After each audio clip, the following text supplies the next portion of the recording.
dating sa Kabadyangan, Compostela, Cebu City ning sa kananamo. So dol, amping dol sa imong biyahe dol. So mao na nino padong sa karkar. So mo tong driver. Sige dol, bye bye dol.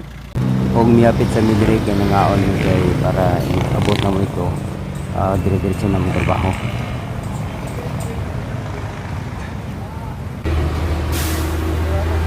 Wala pa, naka-picture to.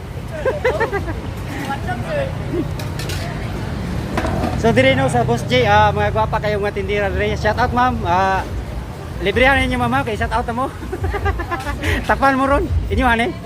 Ha? Inyo ani no? Inyo binantayan? Sige sige. Tapan mo ron. Kay shout out mo. Sige sige. Hi hi hi.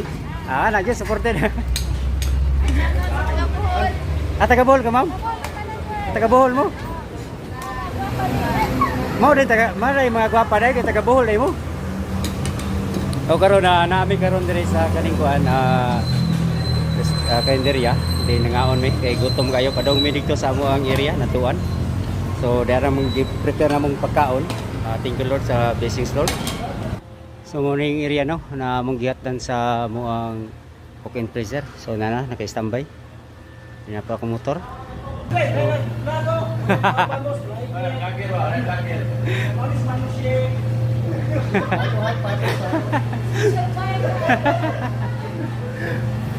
Diara mo ang unang bracket na gihimo. So diri na mo i-install ang amo ang walk-in freezer. So mo yung mga trabante diri no. Dagan-dagan sila. Tuwa ilang uniform.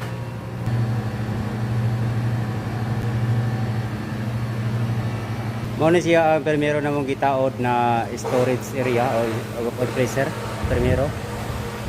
Din mao ni siya ang ikaduha na ang sukod ani 2 by 4 din 8 feet ang iyang height. Din diri ang ikatulo mao gyapon same ra gyapon sa kaningwan 2 by 4. Ang primero is 2 by 3. Din ang ikaupat na mong install nasa gawas. Mao ni ang ilahang sold sa ilahang factory dire. Yan na ilahang mga factory diha ug ilahang processing. Na dire ang ilahang processing area diha sa sulod. Din dito naabot dito. So dire ang among kaupat na walk-in freezer. Kadto gikuha sa akong kaupat. Para dire kanang install.